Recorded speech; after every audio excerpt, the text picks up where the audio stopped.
Hi అండి. అందరికీ నమస్కారం. Welcome to my channel. ఈ వీడియోలో ఏపీ ప్రభుత్వ ఉద్యోగులకు మరియు పెన్షనర్లకు భారీ శుభవార్త. 2 విడతల డీఏడీఆర్ ఎరియర్స్ అకౌంట్‌లో జమ. దీనికి సంబంధించిన పూర్తి తాజా సమాచారాన్ని వీడియోలో తెలుసుకుందాము. వీడియోనైతే ఎక్కడే గాని స్కిప్ చేయకుండా ఎండ్ వరకు చూసేయండి. అప్పుడు ఇన్ఫర్మేషన్ పూర్తిగా అర్థమవుతుంది. వీడియో చూస్తున్న ప్రతి ఒక్కరు వీడియోకి లైక్ చేయండి ఫ్రెండ్స్. ఈ వీడియోని తోటి ఉద్యోగ పెన్షన్ మిత్రులతో అయితే షేర్ చేయండి.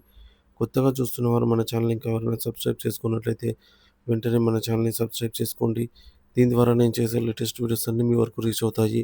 ఇక ఆలస్యం చేయకుండా వివరాల్లోకైతే వెళ్ళిపోదాము.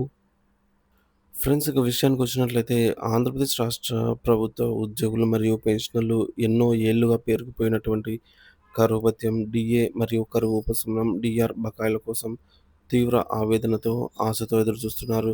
గత ప్రభుత్వ హయాంలో ఈ బకాయిల చెల్లింపుల్లో జరిగిన తీవ్ర జాప్యం ప్రస్తుత నూతన కూటమి ప్రభుత్వంపై భారీ ఆశలతో పాటు గణనీయమైన ఒత్తిడిని కూడా మోపుతోంది. ఈ నేపథ్యంలో బకాయిల చెల్లింపులకు సంబంధించిన తాజా అప్డేట్లు, ఉద్యోగ వర్గాల ఆకాంక్షలు మరియు ప్రభుత్వం ముందున్న సవాళ్లను విశ్లేషిద్దాం. పేరుకుపోయిన బకాయిలు, ఆర్థిక ఇబ్బందుల్లో ఉద్యోగ పెన్షనర్లు. అంచనా ప్రకారం ఆంధ్రప్రదేశ్ రాష్ట్ర ప్రభుత్వ ఉద్యోగులకు మరియు పెన్షనర్లకు సుమారుగా 20 నెలలకు పైగానే డీఏడీఆర్ బకాయిలను చెల్లించాల్సి ఉంది. ఈ పెండింగ్ బకాయిలు ఒక్కొక్క ఉద్యోగి లేదా పెన్షనర్‌కు వారి వారి యొక్క మూల వేతనం బేసిక్ పే ఆధారంగా సుమారుగా 2-4 లాక్స్ వరకు ఉండవచ్చని అంచనా. ఇది వారి ఆర్థిక ప్రణాళికను చిన్నాభిన్నం చేసి వారిపై అదనపు ఆర్థిక భారాన్ని మోపింది.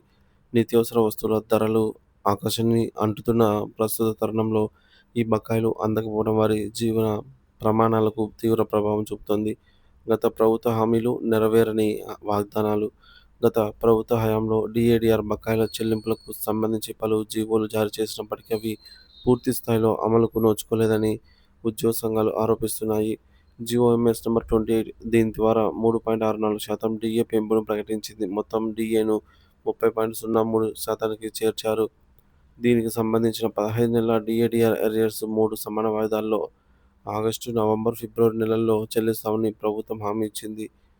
జీవోఎంఎస్ నంబర్ 30 ఇదే తరహాలో మరొక 3.64% డీఏ పెంపుతో మొత్తం డీఏను 33.67%కి పెంచారు.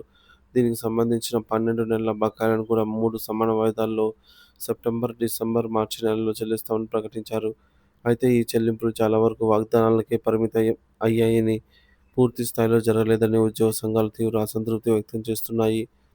పండుగల సమయంలో అయినా ప్రభుత్వం ఈ బకాయిలను విడుదల చేసి కొంత ఆర్థిక ఉపశమనం కలిగిస్తుందని ఆశించిన ఉద్యోగ పెన్షనర్లకు నిరాశే మిగిలింది. సంక్రాంతి వంటి పండుగలకు కొన్ని నామమాత్రపు చెల్లింపులు మినహా పూర్తి బకాయిలు విడుదల కాలేదని వారు వాపోతున్నారు. బేసిక్ పే ఆధారంగా అంచనా వేయబడిన బకాయిల వివరాలు చూసుకున్నట్లయితే సుమారుగా 20,000 బేసిక్ పే ఉన్నవారికి 65,000-75,000 వరకు బకాయిలైతే ఉన్నాయి.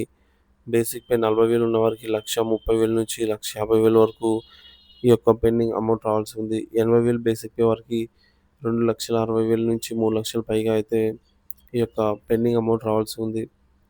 సో, ప్రస్తుతం ముఖ్యమంత్రి నారా చంద్రబాబు నాయుడు గారి నేతృత్వంలో నూతన కూటమి ప్రభుత్వం ఈ సమస్యపై సానుకూలంగా స్పందిస్తుందని ఉద్యోగులు మరియు పెన్షనర్లు గట్టి నమ్మకంతో ఉన్నారు. ఎన్నికల ప్రచారంలో ఉద్యోగుల సమస్యల పరిష్కారానికి ఇస్తున్నామని కూటమి ప్రభుత్వం హామీ ఇచ్చారు.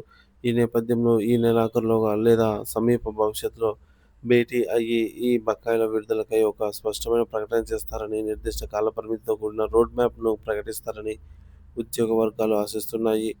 పెండింగ్‌లో ఉన్న కొత్త డీఏ పెంపుదల కేంద్రంతో సమానంగా పాత బకాయిలతో పాటుగా కేంద్ర ప్రభుత్వం ఉద్యోగులకు అనుగుణంగా రాష్ట్ర ప్రభుత్వ ఉద్యోగులకు కూడా డీఏ పెంపుదల అమలు కావాల్సి ఉంది.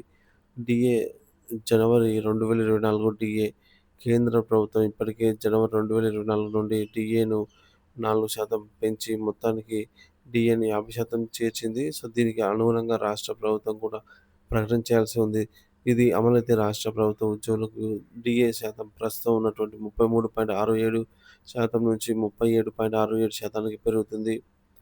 ఉదాహరణకు బేసిక్ పే 19,000 ఉన్న వారికి నెలకు అదనంగా సుమారుగా ₹760 వరకు లబ్ధి చేకూరే అవకాశం అయితే ఉంటుంది అదనంగా. 50,000 బేసిక్ పే అయితే నెలకు అదనంగా సుమారుగా 2,000 వరకు లబ్ధి చేకూరే అవకాశం అయితే ఉంది. ఇకపోతే జూలై 2024 డీఏ కేంద్ర ప్రభుత్వం జూలై 2024 డీఏని కూడా త్వరలో ప్రకటించనుంది. సో, రాష్ట్ర ప్రభుత్వం కూడా దీనికి అనుకూలంగా ప్రకటన చేయవలసి అయితే ఉంటుంది. సో, ఇదే విధంగా జనవరి 2025 డీఏ. సో, కేంద్ర ప్రభుత్వం ఈ యొక్క డీఏలను అయితే ప్రకటించింది. దీనికి సంబంధించి రాష్ట్ర ప్రభుత్వం అయితే ప్రకటించాల్సింది. ఈ డీఏల పెంపుదలను కూడా ప్రభుత్వం సకాలంలో ప్రకటించి, వాటిని వేతనాలకు వర్తింపజేయాలని, సంబంధిత ఎర్రియర్స్‌ను కూడా వెంటనే చెల్లించాలని ఉద్యోగ సంఘాలు డిమాండ్ చేస్తున్నాయి. ఉద్యోగ సంఘాల ఆందోళన తక్షణ పరిష్కార ఆవశ్యకత. 2018 నుంచి పేరుకుపోయిన సుమారు 20 నెలలకు పైగా డీఏ బకాయిలను ప్రభుత్వం ఇప్పటికీ పూర్తిగా చెల్లించకపోవడం పట్ల ఉద్యోగులు తీవ్ర ఆందోళన వ్యక్తం చేస్తున్నారు. కేంద్ర ప్రభుత్వం మరియు ఇతర రాష్ట్రాలు డీఏ బకాయిలను ఎప్పటికప్పుడు చెల్లిస్తూ ఉండగా, ఆంధ్రప్రదేశ్ ఉద్యోగులు మాత్రం నిరీక్షిస్తూనే ఉండటం విచారకరం. ప్రభుత్వం తక్షణమే స్పందించి ఒక స్పష్టమైన షెడ్యూల్ ప్రకారం బకాయిలను విడుదల చేయాలని, లేని పక్షంలో ఉద్యోగ పెన్షనర్లు సంఘాలు ఐక్యంగా ఉద్యమ కార్యాచరణకు దిగాల్సి వస్తుందని కూడా హెచ్చరిస్తున్నాయి. ప్రభుత్వం ముందున్న కర్తవ్యం. సో, కూటమి ప్రభుత్వం ఉద్యోగుల డీఏ బకాయిల చెల్లింపులకు మరియు కొత్త డీఏ పెంపుదలకు ప్రకటన ఒక ముఖ్యమైన ఆర్థిక పరిపాలన పరమైనటువంటి సవాలు. ఉద్యోగుల నమ్మకాన్ని చూరగొని ప్రభుత్వ యంత్రాంగంలో నూతన ఉత్సాహాన్ని నింపాలంటే ఈ సమస్యకు తక్షణ పరిష్కారం చూపాల్సిన అవసరం ఎంతైనా ఉంది. త్వరలో జరగబోయే ముఖ్యమంత్రి ఉద్యోగ సంఘాల భేటీతో ఈ యొక్క దిశగా సానుకూల నిర్ణయాలకు వేదిక అవుతుందని, ఉద్యోగులకు శుభవార్త అందుతుందనైతే ఆశిద్దాం. ప్రభుత్వం ఒక స్పష్టమైన ప్రణాళికతో ముందుకు వచ్చి ఉద్యోగుల ఆర్థిక ఇబ్బందులను తొలగించి వారికి న్యాయం చేస్తుందని రాష్ట్రంలోని లక్షలాది మంది ఉద్యోగ పెన్షనర్లు ఎదురు చూస్తున్నారు.